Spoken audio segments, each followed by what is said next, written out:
আমার কথা শোনা যাচ্ছে? হ্যাঁ, শোনা যাচ্ছে। আচ্ছা। এতক্ষণ গত সেশনে যা যা বোঝানো হয়েছে বুঝছেন? হ্যাঁ, মানে একটু মাঝে মধ্যে কিছু বুঝি না, সেটা আবার ভিডিও দেখলে ক্লিয়ার হবে। আচ্ছা আচ্ছা, সমস্যা নেই। কিছু কিছু জিনিস মাথার মানে উপর এটা দিয়ে যায় অনেক না। কঠিন লাগতেছে। কঠিন ওই কিছু না, একদম সহজ। জাস্ট নতুন তাই কঠিন লাগছে। ঠিক আছে, প্র্যাকটিস করতে করতে ঠিক হয়ে যাবে। আচ্ছা, আমরা দেখলাম একটা অবজেক্ট কিভাবে তৈরি করা যায়। দেন অবজেক্ট দুইটা ওয়েতে আমরা তৈরি করা শিখেছি। ঠিক আছে। দেন আমরা দেখেছি যে কোনো অবজেক্টের কোনো কিছু কিভাবে অ্যাক্সেস নিতে হয়, মানে অ্যাক্সেস পাওয়া যায়। ঠিক আছে। সেম ভাবে আমরা দেখেছি দুইটা ভেরিয়েবলকে কিভাবে একটা আহ, দুইটা বা যে কোনো অনেক ভেরিয়েবলকে কিভাবে ভেরিয়েবল থেকে একটা অবজেক্ট তৈরি করা যায়। ঠিক আছে। তো ভেরিয়েবল থেকে অবজেক্ট তৈরি করা দেখেছি। এখন আমরা দেখছি নেস্টিং অবজেক্টও দেখেছি, এবং সেগুলা কিভাবে অ্যাক্সেস নিতে হয় সেগুলোও দেখেছি। এখন আমরা দেখছি একটা অবজেক্টের ভিতরে কিভাবে অবজেক্ট মেথড অ্যাপ্লাই করা যায়, মানে অবজেক্টের ভিতর মেথড কিভাবে অ্যাপ্লাই করা যায়। ঠিক আছে। বা একটা ফাংশন কিভাবে অ্যাড করা যায়, এটাকে বলে অবজেক্ট মেথড। ঠিক আছে। যেমন এই ডগ ভেরিয়েবলের ভিতরে একটা অবজেক্ট নিয়েছি। তো এই অবজেক্টের ভিতরে নেম রয়েছে, একটা ফাংশন রয়েছে। তো ফাংশনের ক্ষেত্রে আমার স্ট্রাকচারটা কি ছিল? ফাংশন, দেন হচ্ছে ফাংশন নেম থাকবে, তারপরে এরকম প্যারামিটার থাকবে, দেন স্কোপ থাকবে, এটার ভিতর কোড থাকবে। ঠিক আছে। এরকম হবে। তো এইখানে আমরা দেখতে পাচ্ছি এই ফাংশনের ভিতরে আমাদের এই ফাংশন কিওয়ার্ডটা লিখিনি, আমরা শুধু ফাংশনের নেম লিখেছি। তা এভাবেও আসলে ফাংশন ডিক্লেয়ার করা যায়। ঠিক আছে। তো আমরা ফাংশন এইভাবে ডিক্লেয়ার করতে পারি, অথবা কোনো নাম ছাড়া এইভাবে ফাংশন ডিক্লেয়ার করতে পারি।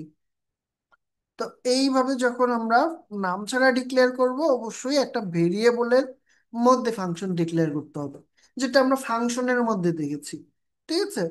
মানে ফাংশন ক্লাস যেদিন নিয়েছিলাম সেদিন দেখেছি, এই ভিডিওগুলো দেখে নিলে ধারণা আশা করি ক্লিয়ার হয়ে যাবে আরো বেশি। যাই হোক, এখন আমরা এখানে একটা ফাংশন কিওয়ার্ড রেখে শুধু ফাংশনের নেম দিয়ে একটা ফাংশন লিখলাম। কারণ আমার ফাংশনকে তো ডিক্লেয়ার করতে হবে, আমি তো কোনো ভেরিয়েবলের মধ্যে ওইভাবে ফাংশন লিখিনি, তাই না? এই ফাংশনকে তো আমি মানে কল করতে হবে পরে, তাই আমি এইভাবে লিখেছি। এখন আমি যদি কনসোল লগ করি, আমি দেখতে পাবো, আমি সাপোজ ডগকে কনসোল লগ করছি, দুঃখিত, আমি ডগকে কনসোল লক করছি। আমি দেখতে পাচ্ছি আহ, এটার মধ্যে একটা কি রয়েছে নেম হিসেবে, আর একটা কি রয়েছে বার্ক হিসেবে। কিন্তু আমি বার্ক হিসেবে কি কোনো কি এখানে দিয়েছি? দেই নাই কিন্তু। ফাংশনের যে নেম আমরা জানি, সেই ফাংশনের নেমটাই হচ্ছে একটা কি। ঠিক আছে। তো এইখানে বার্ক হচ্ছে সেই কি, মানে ফাংশনের যে নেম থাকবে সেই নেমটাই হবে একটা ফাংশনের কি। ওকে। আমরা এখানে ডগ ডট বার নামে যেটা রয়েছে সেটা এভাবে দিলে ফাংশনটা কল হবে, ফাংশনটা কল হবে। কিন্তু ফাংশনের যে ভ্যালু, মানে ফাংশন যেটা রিটার্ন করতেছে, ফাংশন কি রিটার্ন করতেছে? ফাংশন রিটার্ন করতেছে ওলস, তাই না? তো ডগ বার এইভাবে যদি আমি দেই, তাহলে এখানে দেখব ফাংশন ওলফ রিটার্ন করতেছে আর আনডিফাইন্ড রিটার্ন করতেছে। কারণ এই যে এইখান থেকেই সে রিটার্ন করে ফেলছে ওলফ। যেহেতু এখানে একটা রিটার্ন হয়ে যাচ্ছে ওলফ, দেন আমার কনসোল লগ হচ্ছে এই যে সাপোজ, এটা বুঝতে হলে আপনাদের একটু মাথা কাটাতে হবে। আমি সাপোজ এটা কমেন্ট আউট করে দিচ্ছি, আমি এখানে লিখে দিচ্ছি ডগ ডট বার্ক। বার্ক কি? বার্ক কি মনে রাখার মতো কিছু? মনে রাখার মতো কিছু না, এটা জাস্ট একটা ফাংশনের নেম। এটা বার্ক না হয়ে অন্য যে কোনো কিছু হইতে পারতো, তাই না? আমি সাপোজ এখানে লিখতে পারতাম সাউন্ড। তো সাউন্ড যদি আমি এখানে লিখি, আমি বার্কের বদলে এখানে সাউন্ড দিলেই হয়ে যাচ্ছিল ওলফ। ঠিক আছে, এই যে প্রিন্ট হচ্ছে ওলফ, কারণ আমি এখানে কনসোল লক করেছিলাম ফাংশনের ভিতরে ওলফ। এখন এইখানে যেটা হচ্ছে, ওলফ প্রিন্ট হচ্ছে, আচ্ছা বার্ক দিয়েছি এখানে তো সাউন্ড করে ফেলেছি এটাকে, তাই না? আমার এটাকে কমেন্টের মধ্যে রাখি। এবার এখানে সাউন্ড দেই। এখানে দেখছি প্রথমে ওল্ড বসতেছে, দেন আনডিফাইন হয়ে যাচ্ছে। আমরা দেখছি ডগ ডট সাউন্ড দিলেই এখানে ওল্ড প্রিন্ট হচ্ছিল। কেন? কারণ ওল্ড প্রিন্ট হচ্ছিল এখানে কনসোল লক করা আছে, তাই কনসোল লক না করলেও সে এখানে আলাদাভাবে কনসোল লক করার দরকার ছিল না। মানে এই কনসোল লক অটোই প্রিন্ট হচ্ছে, তাই না? যেহেতু এখানে কনসোল লক করাই আছে ফাংশনে, তো একবার কনসোল লক করা থাকার কারণে সে কনসোল লক করে দিল। কনসোল লক করার পরে আউটপুট কি আসলো? ওলফ। এখন এখানে ওলফ না দিয়ে, মানে এই যে console log dog dot sound, এটা না দিয়ে আমি সাপোজ এখানে দেই কিছু একটা, সাপোজ ও, আচ্ছা ওলফ, এরকম একটা কিছু প্রিন্ট করলাম। এখানে কি আউটপুট হবে? এটার আউটপুট হবে আনডিফাইন। কেন? আমি সাপোজ এখানে কনস্ট দিয়ে এই ওলসটা এখানে ভেরিয়েবল আকারে ডিক্লেয়ার করি। ডিক্লেয়ার করার পরে আমরা এখানে কি দেখব?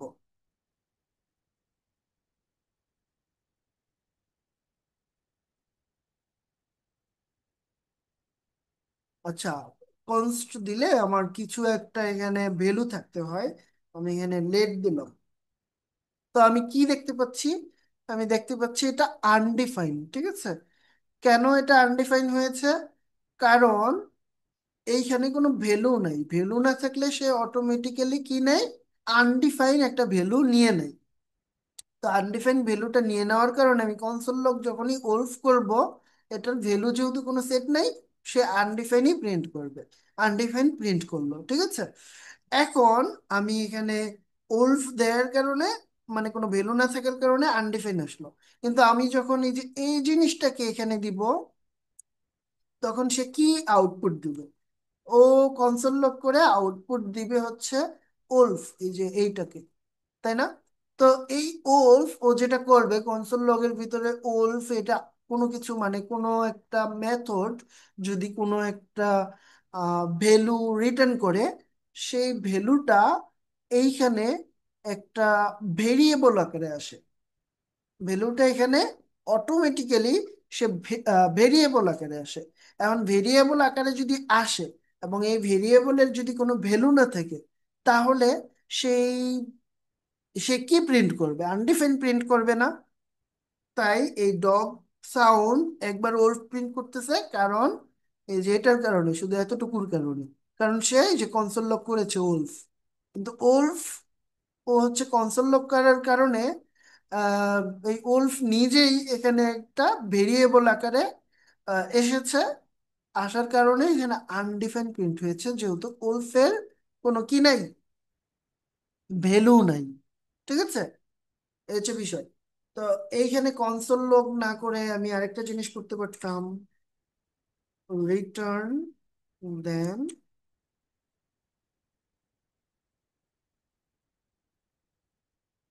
আচ্ছা রিটার্ন ওলফ, এটা কি একটা স্ট্রিং না? এইভাবে দেবো।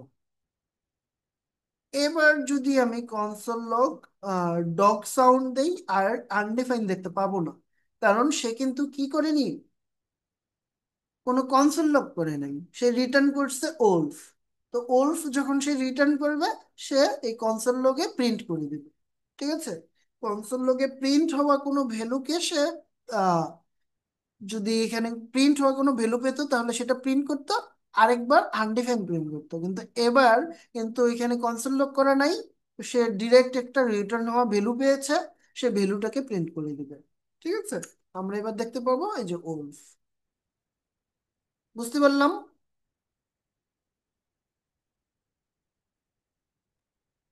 হ্যাঁ। মাথা একটু ঘুরাচ্ছে। এরকম হতেই পারে, কিন্তু কয়েকবার ভিডিওটা দেখলে মানে তখন ক্লিয়ার সব, হয়, প্রথমবার শুনলে পরে ভালোভাবে বোঝা যায় না, কয়েকবার দেখলে তারপরে ঠিকঠাক করে বোঝা যায়। হ্যাঁ, আর প্রচুর প্র্যাকটিস করতে হবে, মানে এখন বুঝতেই কষ্ট হচ্ছে, কিন্তু আম, যাবে শুধু বুঝলেই এটার কাজ হবে না। এটা অনেক অনেক নানান ধরনের প্রবলেম সলভ করলে তখন ব্যাপারটা আয়ত্তে চলে আসবে, এর আগে না। আচ্ছা, হুম। এখন জাস্ট আমরা থিওরি শিখতেছি, প্র্যাকটিক্যাল আমাদের করতে হলে আমাকে এটা ব্যবহার করে করে প্র্যাকটিক্যালটা শিখতে হবে। এই যে যেমন আমরা সাইকেল চালানোর যে এক্সাম্পলটা দিলাম, ঠিক ওইভাবে ওইরকম একটা বিষয় আর কি। এবার আমরা নতুন একটা জিনিস দেখব, সেটা হচ্ছে দিস। দিস কি জিনিস? দিস হচ্ছে একটা কিওয়ার্ড, রিজার্ভ কিওয়ার্ড। এটার কাজ হচ্ছে তার স্কোপের মধ্যে, স্কোপ কি জিনিস? স্কোপ হচ্ছে আহ, তার যেই অংশটায় তার অংশ রয়েছে, মানে তার অধিকার রয়েছে, সেটাকে আমরা স্কোপ বলি। যেমন, আর এই যে এই কার্লি ব্রেকেট দিয়ে আমরা স্কোপ তৈরি করে থাকি। তো এইটা হচ্ছে একটা স্কোপ, অ্যান্ড এটা হচ্ছে আরেকটা স্কোপ। ঠিক আছে, এই অবধি। তো একটা স্কোপের ভিতরে আরেকটা স্কোপ তৈরি করা আর কি। এটার ভিতরে যে স্কোপ থাকবে সে এই মানে ও এই বাইরের স্কোপের ইটাও পেয়ে যাবে, অ্যাক্সেসটাও পেয়ে যাবে, কিন্তু এইখানে যে থাকবে সেটা এটার বাইরে থাকবে না, মানে অ্যাক্সেস থাকবে না। ঠিক না? আমরা স্কোপ সম্পর্কে আলোচনা করেছিলাম। তো এটাই হচ্ছে আর কি স্কোপ, মানে যার যেখানে আম, অধিকার রয়েছে। যেমন আমি বাংলাদেশের যে মানচিত্রটা দেখতে পাই, এই মানচিত্রের ভিতরে আমার স্কোপ রয়েছে, আমি যে কোনো জায়গায় যেতে পারবো। কিন্তু এই মানচিত্রের বাইরে আমার স্কোপ নাই, আমার কোনো অধিকার নাই, আমি চাইলেই এর বাইরে যাইতে পারবো না। আমাকে যাইতে হইলে যেখানে যাব সেখানকার অনুমতি নিতে হবে, তাই না? তো স্কোপের ব্যাপারটাও এরকম। তো স্কোপেও এরকম অধিকার নাই আমার, এই স্কোপের এটার এই অধিকার শুধু এই স্কোপটার ভিতরে আছে। তো দিস কি করে? দিস হচ্ছে এই স্কোপের ভিতরে হচ্ছে অ্যাক্সেসটা নেয়। যেমন হচ্ছে আমি এইখানে নেমটা প্রিন্ট করতে চাচ্ছি, নেমটা প্রিন্ট করতে চাচ্ছি আর রিটার্ন করতে চাচ্ছি আর কি। এখানে এই যে ডগ সাউন্ড, আমি এটা যখনই দিচ্ছি, লিঙ্কটা রিমুভ করে ফেলি। ডগ সাউন্ড যখনই দিচ্ছি, আমি কি আসতেছে এখানে? আচ্ছা, এগুলা সব আমি কমেন্ট আউট করে ফেলি। এখানে কি আসতেছে? শুধু ওলফ আসতেছে না। আমি রিটার্ন ওলফ করতে চাচ্ছি না এবার, আমি চাচ্ছি রিটার্ন করতে রকেট। এই রকেটকে আমি রিটার্ন করব। রিটার্ন করতে হলে আমাকে কি করতে হবে? রিটার্ন করতে হলে আমাকে যে নেম রয়েছে অবজেক্টের, নেম দিতে হবে। নেমের পরে আমাকে লিখতে হবে, মানে এই অবজেক্টের নেম ডগ। দেন আমি রিটার্ন করতে চাচ্ছি এই ভ্যালুটা। এই ভ্যালু রিটার্ন করতে হলে ডগ ডট, মানে আমাকে ডট নোটেশনের মাধ্যমে এখানে নেম যদি দিয়ে দেই, রিটার্ন হবে রকেট। ঠিক আছে? এবার ডগ ডট সাউন্ড যদি আমি প্রিন্ট করি, রিটার্ন পাচ্ছি রকেট, তাই না? তো এই যে ডগ লিখছি, আমাকে দেখ মানে অবজেক্টের নেমটা দিতে হচ্ছে, এটা স্মার্ট কোনো ওয়ে হলো না। আমি যদি এখানে, এটা যেহেতু ডগের ভিতরেই আছে, আমাকে আবার লিখতে হচ্ছে ডগ ডট নেম। আমি এমন হইলে ভালো হইতো না, শুধু নেম লিখলে রিটার্ন করবে রকেট? হয়তো করতেছে না। এজন্য আমি দিস লিখবো, দিস ডট নেম। তখন এটা কি করবে, এই দিস মানে হচ্ছে এই স্কোপ, এই স্কোপ বোঝায়। তো এই স্কোপের মধ্যে যে নেম রয়েছে সেই নেমটাই প্রিন্ট করো। আমাকে এখানে ডগ থাকলে ডগ লিখতে হতো, এখানে বব থাকলে বব লিখতে হতো, এখানে সাপোজ অনেক হাবিজাবি একটা নাম আছে, হ্যাঁ, এই হাবিজাবি নামটা এখানে লিখতে হতো, কপি পেস্ট করা লাগতো, নতুবা দেখে দেখে লিখতে হইতো F D S G H, হাবি যাবি, তাই না? তো এইটা লেখা একটা দুষ্কর ব্যাপার এবং আনস্মার্ট একটা কাজ হতো। তখন আমি যদি দিস ডট নেম লিখি, এই রকেট প্রিন্ট হয়ে যাবে অটোমেটিক্যালি। আমি যে নেমটা যখনই এখানে দিব, এখানে যে রকেট প্রিন্ট হয়ে যাচ্ছে, দ্যাট মিনস এখানে এটা নেম কি আমার কিছু যায় আসে না। আমি দিস ডট নেমের মাধ্যমে বুঝাচ্ছি তুমি এই স্কোপের ভিতরে যে নেমটা রয়েছে সেই নেমটাকে রিটার্ন করে দাও। ঠিক আছে, সাউন্ড মেথড দিয়ে আমি বুঝালাম কি, তুমি এই স্কোপের ভিতরে যে নেম রয়েছে এই নেমটাকে রিটার্ন করে দাও। তা আমি নেমটাকে রিটার্ন করে দিলাম রকেট নামে। ঠিক আছে, রকেট নামেই যেখানে ছিল তাই এটা রিটার্ন করে দিলাম। এই হচ্ছে বিষয়।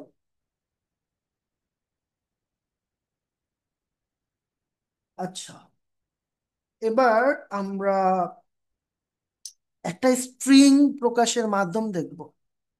আমরা স্ট্রিং প্রকাশ করতে পারতাম কিভাবে?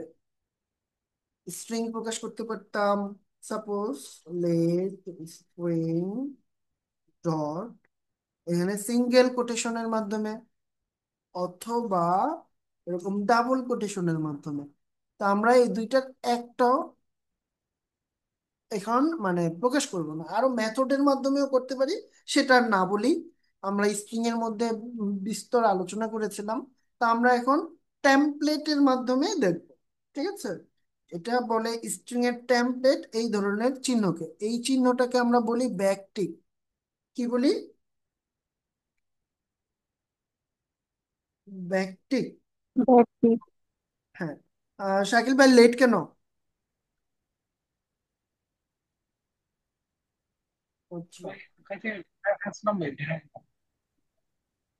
নেটওয়ার্ক অনেক সমস্যা করে না? ওকে, আমরা সাপোজ এগুলোকে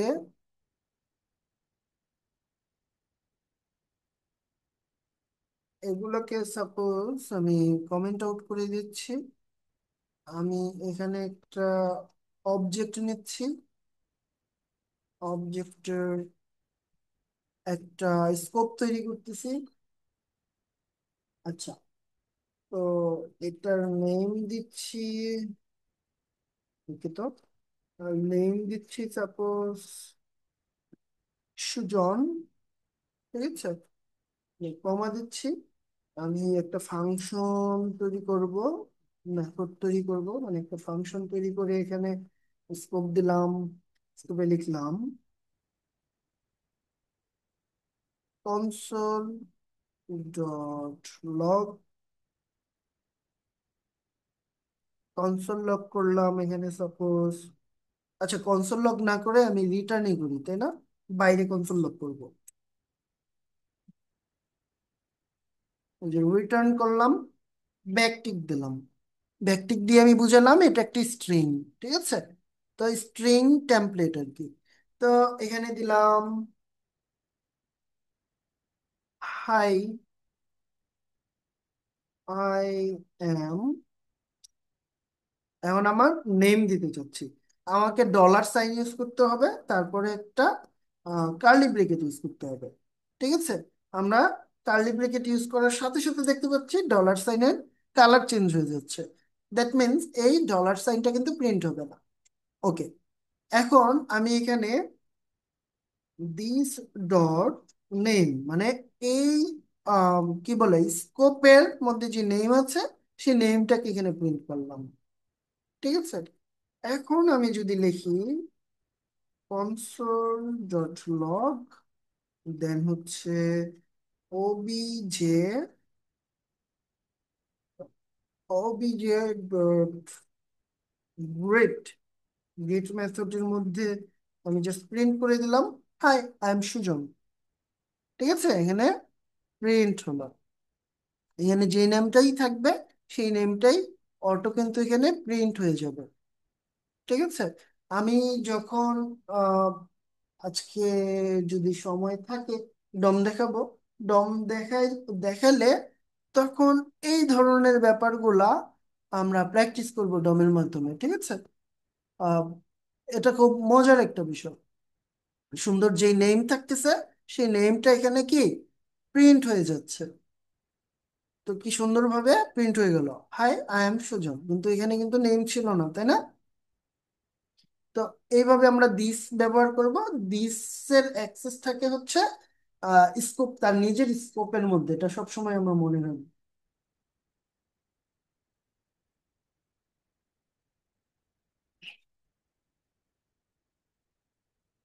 ওকে, আমরা অবজেক্টের কিছু মেথড দেখে নিই। ঠিক আছে, অবজেক্টের কিছু মেথড দেখে নিই। এগুলা আমরা সাপোজ থাকুক এরকমই, কমেন্ট আউট করে দিলাম। একটা মেথড দেখি। কনস্ট বুক, এটার মধ্যে টাইটেল থাকবে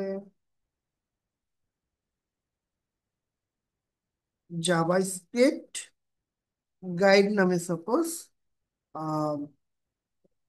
একটা বইয়ের নাম আর কি, টাইটেল জাভাস্ক্রিপ্ট গাইড।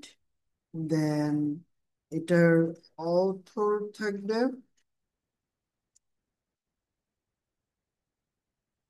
অথর থাকবে সাপোজ, আমি এটার অথর সাপোজ। ঠিক আছে, একটা বুক নামে অবজেক্ট নিলাম, যেটার টাইটেল এবং অথরের নেম আছে অবজেক্টের ভিতরে। এখন আমি চাচ্ছি এই অবজেক্টের টাইটেল কি কি আছে এটা জানতে। একটা অবজেক্টের ভিতর টাইটেল কি কি থাকে সেটা বের করার জন্য আমরা আগে কনসোল লগ করি। আমি এখানে প্রিন্ট করে দেখতে চাচ্ছি যেহেতু, তাই কনসোল লগ করছি। ঠিক আছে, কনসোল লগ। আচ্ছা, কনসোল লগ করি হচ্ছে আমার যে অবজেক্ট রয়েছে, যেহেতু আমি মেথড নিয়ে এখন আলোচনা করব। অ্যারেতে অ্যারে ডট, নাম্বারে নাম্বার ডট। ঠিক আছে, আর গণিত মানে ক্যালকুলেশন করার ক্ষেত্রে ম্যাথ ডট, এরকম আমরা দেখেছিলাম। তো এইখানে তেমনি অবজেক্ট ডট, যেহেতু অবজেক্টের মেথড এটা। ঠিক আছে, তো অবজেক্ট ডট, এটার মধ্যে কি কি কি রয়েছে সেটা মানে কোন অবজেক্টের কিস গুলো আমি দেখতে চাচ্ছি, বুক অবজেক্টের। তো বুক অবজেক্টের কিস গুলা এই যে আমরা দেখতে পাচ্ছি, টাইটেল এন্ড অথর। ঠিক আছে, সে আউটপুট দেয়, এই মেথডটা আউটপুট দেয় কি একটা অ্যারে আউটপুট দেয়, যেটার মধ্যে অবজেক্টের কি গুলো রয়েছে। আচ্ছা, আমি কি দেখতে চাই না, আমি চাই ভ্যালু দেখতে। তখন কি করব, এখানে কিসের পরিবর্তে লিখবো values. Values JS guide Sujan. ঠিক আছে, তো আমি সাপোজ চাচ্ছি শুধু জেএস মানে কি, অথবা শুধু ভ্যালু, এভাবে না। আমি অ্যারে আকারে এটার টাইটেল কি আলাদাভাবে দেখতে চাচ্ছি, এবং এটার অথর কি আলাদাভাবে দেখতে চাচ্ছি। আচ্ছা, একটা অবজেক্টের থেকে আমার একটা অ্যারে তৈরি করার কি দরকার হতে পারে? আমার তো অবজেক্ট থেকেই কাজ করতে পারি।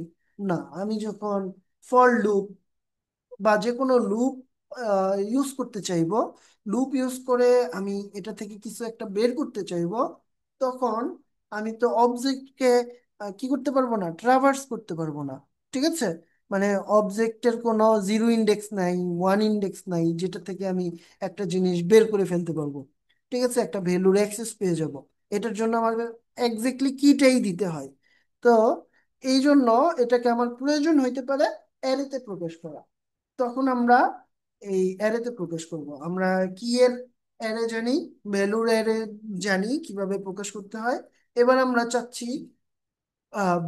কি এবং ভ্যালু দুইটাই থাকবে। তখন দ্যাট মিন্স এগুলো হচ্ছে এন্ট্রি। ঠিক আছে, এন্ড প্রেস বানান দিছে, আর আই ইউএস তো আমরা দেখি। আচ্ছা, অবজেক্ট ডট ইএনটি আর, আচ্ছা আচ্ছা, আর দিই নাই। ওকে, এখন আমরা দেখতে পাচ্ছি এটা একটা নেস্টেড অ্যারে হয়ে গেছে। এখন এই নেস্টেড অ্যারেটার মধ্যে আমি যদি 0 নাম্বার ইন্ডেক্সে কি আছে দেখতে চাই, দেখতে পাবো?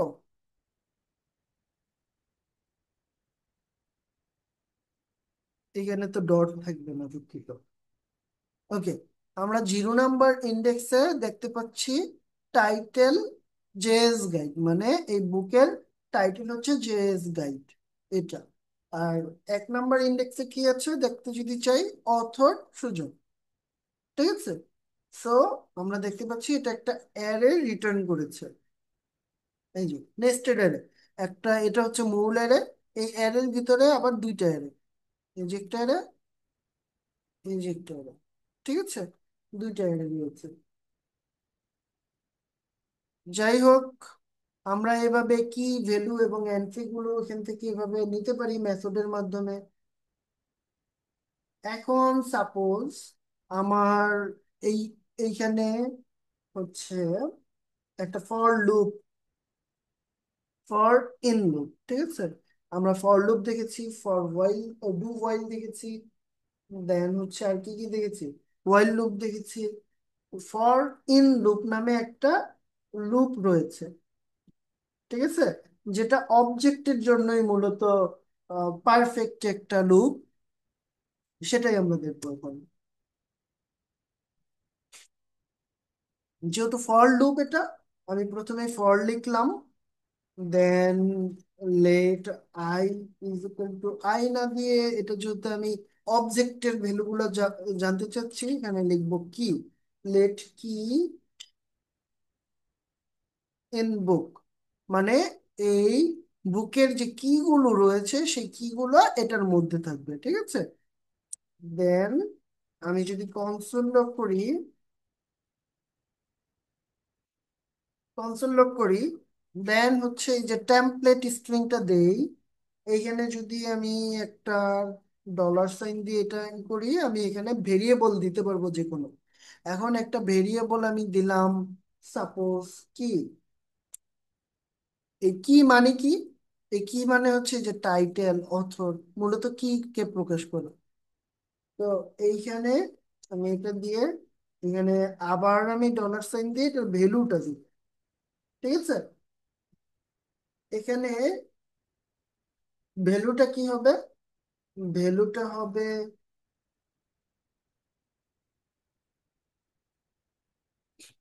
আচ্ছা, এখানে ভ্যালুটা কি হবে, ভ্যালুটা হবে বুক, এই বুকের মধ্যে যেই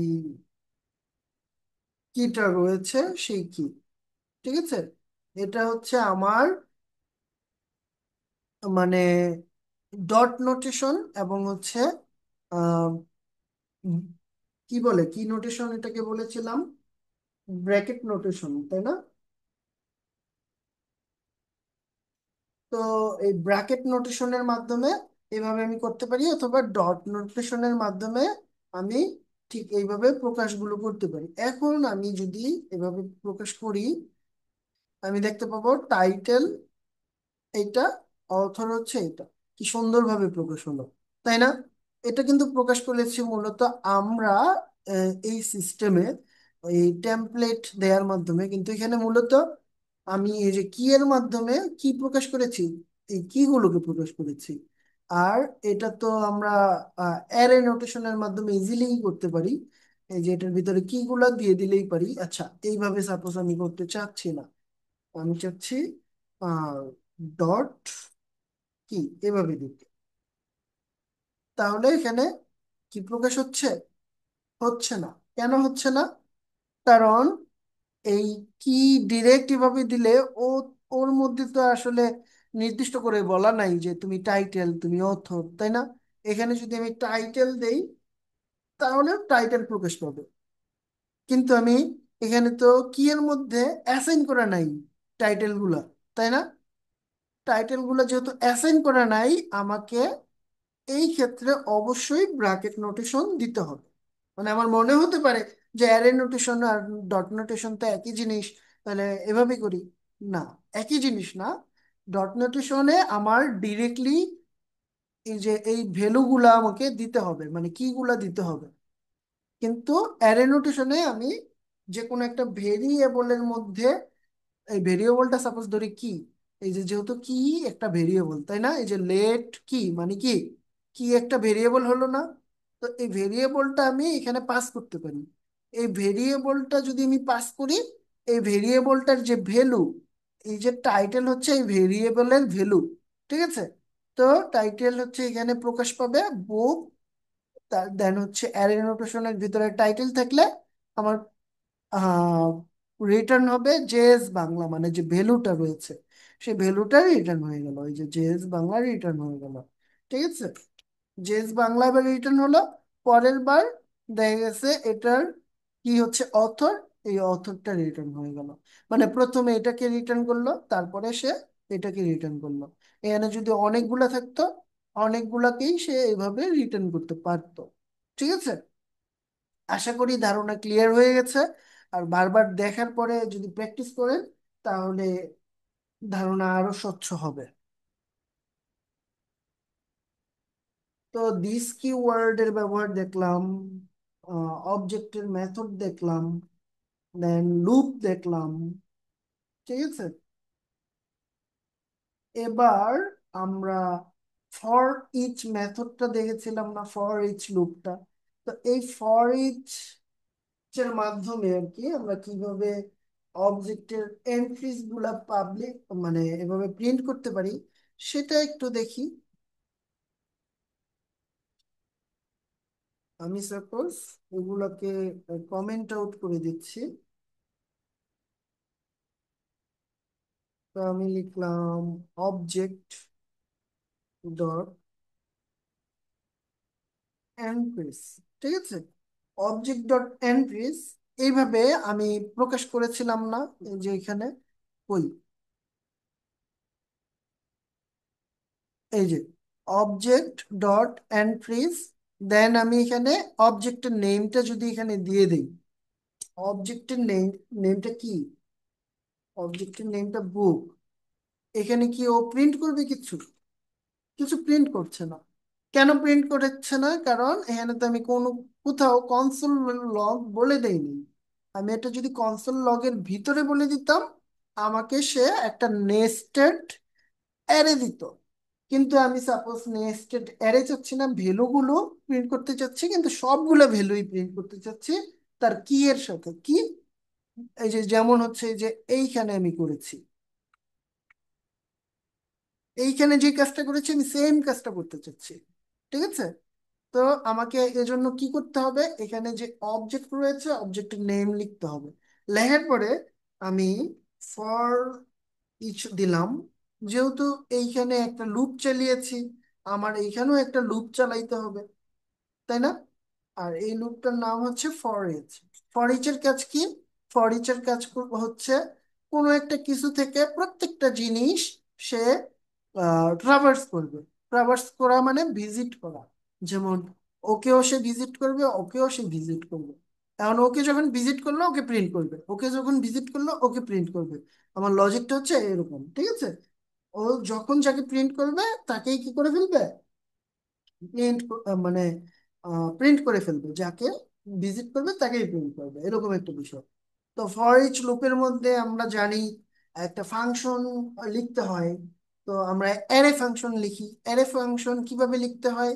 অ্যারে ফাংশন লিখতে হয় এরকম একটা ফার্স্ট ব্রেকেট দিতে হয়, দেন হচ্ছে সমান দিতে হয়, দেন এই ধরনের একটা মানে গ্রেটার সাইন দিতে হয়, দেন এরকম স্কোপ দিয়ে দিতে হয়। ঠিক আছে, এটাকে বলে অ্যারে ফাংশন। তো অ্যারে ফাংশনটা আমরা এখানে লিখব। তো অ্যারে ফাংশন দেন এরকম থাকবে, তাই না? দুঃখিত, এরকম থাকবে দেন এরকম। তো এই যে এটার ভিতরে কি দিব, এটার ভিতরে আমাদের দিব এই যে কি রয়েছে সে কি, আর এই যে যে ভ্যালু রয়েছে সে ভ্যালু, তাই না? দুইটা তাহলে প্যারামিটার পাস করি, কি এন্ড ভ্যালু। এই দুইটা প্যারামিটার এখানে পাস করলে আহ, আমি এখানে জাস্ট কনসোল লক করে দিব। এখানে প্রিন্ট করতে চাইলে আমাদের এই যে এই কনসোলে, এটা আমাদের কনসোল না, এই কনসোলে যদি কিছু প্রিন্ট করতে চাই তাহলে আমাকে কনসোল লক দিতে হবে, তাই দিচ্ছি। সহজ হিসাব। দেন আমি এখানে দুটো ভ্যালু নিয়েছি, কি অ্যান্ড ভ্যালু। তো এই কি অ্যান্ড ভ্যালু, এখানে কি আর ভ্যালু না লিখে আমি যদি এখানে এক্স এবং ওয়াইও দিতাম তাও সেম কথা হতো। এই ফর ইচ এর মধ্যে মানে আমি যখনই একটা অবজেক্ট, এটা একটা অবজেক্ট না, এই অবজেক্টের ভিতরে এইভাবে লেখার কারণে সে এই অবজেক্টটা প্রিন্ট করতেছে, মানে আউটপুট দিতেছে কি, একটা অ্যারে। দ্যাট মিনস, দুঃখিত, আমি এইটাকে কমেন্ট আউট করেছিলাম, এটা প্রিন্ট করি একটু। এটা যখনই আমি প্রিন্ট করব আমি দেখতে পাচ্ছি এই যে এইটা প্রিন্ট হয়েছে। তো এই যে এই জিনিসটা মানেই হচ্ছে এই যে এই জিনিসটা, ঠিক আছে? তো এই জিনিসটা মানে এই অ্যারেটার মধ্যে আমি ফর ইচ করতেছি, ফর ইচ করতেছি। ফর ইচ এর কাজ হচ্ছে প্রত্যেকটাকে মানে ও ওকে ভিজিট করবে, আবার ও ওকেও ভিজিট করবে, ঠিক আছে? তো যখন ওকে ভিজিট করতেছে ওর মধ্যে আমি কি কি পাচ্ছি? দুইটা জিনিস পাচ্ছি, একটা এক্স এবং একটা ওয়াই, ঠিক না? দুইটা জিনিস পাচ্ছি না? একটা এক্স এবং একটা ওয়াই ধরি। তো এই এক্সটাকে ধরলাম হচ্ছে ও আমার অবজেক্টের কি, আর ওয়াই কে ধরলাম আমি এটা একটা ভ্যালু। এবং এটাই সত্য না, এটা একটা কি এবং এটা একটা ভ্যালু অবজেক্টের। তো আমি এখানে প্রথমে কি দিব, কি দেওয়ার পরে বলবো তুমি ভ্যালুকে প্রিন্ট করো। তো এই যে ভ্যালুকে প্রিন্ট করো, ঠিক আছে? এই যে এই কি অ্যান্ড এই ভ্যালু, এই দুটাকে প্রিন্ট করতে বললাম, ওকে। দুঃখিত, এখানে আহ, এটা হবে এই কি অ্যান্ড এই ভ্যালু, এই দুটাকে আমি প্রিন্ট করতে চাচ্ছি, ওকে। এই টেমপ্লেটটা প্রথমে এবং শেষে দিতে হবে, না হলে আমাদের কোড সঠিকভাবে রান করবে না। এখন কি করবে, সে প্রথমে এটার মধ্যে যাবে, এটার মধ্যে যাইয়া এই কি হিসেবে এখানে কনসোল লগের ভিতরে এখানে কি আসবে, কি কি টাইটেল, দেন এখানে আসবে জেএস গাইড। সেম ভাবে আহ, এটার মধ্যে যখন সে ভিজিট করেছে এটা প্রিন্ট করেছে এই যে কনসোল লগ, তারপরে সে আবার এইটাতে ভিজিট করলো, মানে প্রত্যেকটাতে সে ভিজিট করবে প্রত্যেকটা উপাদানে। তো এইবার এটার মধ্যে ভিজিট করে এইখানে আসার পরে সে কি দেখলো, দেখলো হচ্ছে প্রথম ভ্যালু, এই প্রথম ভ্যালুটা কি হিসাবে সেট আছে, এই কি এখানে সেট হলো, দেন ভ্যালু এখানে সেট হলো। দ্যাট মিনস আমার প্রিন্ট কি হবে, প্রথমবার এইটা, সেকেন্ড বার এইটা প্রিন্ট হবে। এই যে প্রথমবার এইটা প্রিন্ট হলো, সেকেন্ড বার এইটা প্রিন্ট হলো, অথর সুজন, ঠিক আছে? এবং এটার ইন্ডেক্স নাম্বার সহ প্রিন্ট হয়েছে। আচ্ছা, আমি এই ভ্যালু মানে হচ্ছে, দুঃখিত এখানে একটা ভুল তো ছিলই, আসলে ভুল বলবো না, এখানে এই যে এইটা প্রিন্ট হয়েছে, তাই না? আমার প্রথমে এই যে এইটা পুরাটা একটা অ্যারে না, এই অ্যারেটাকে সে এই টোটাল জিনিসটাকে একটা ধরেছে, এই একটার ভিতরে যা ছিল তা প্রিন্ট করেছে, এবং এটার ভ্যালু মানে এটার ইন্ডেক্স নাম্বার প্রিন্ট করেছে, এটার ইন্ডেক্স নাম্বার যত সেটা প্রিন্ট করেছে, ঠিক আছে? এটারও ইন্ডেক্স নাম্বার যত সেটা প্রিন্ট করেছে। আমার যদি এখানে আরো থাকতো আরো কিছু প্রিন্ট করতো সে। আমি সাপোজ এখানে দিলাম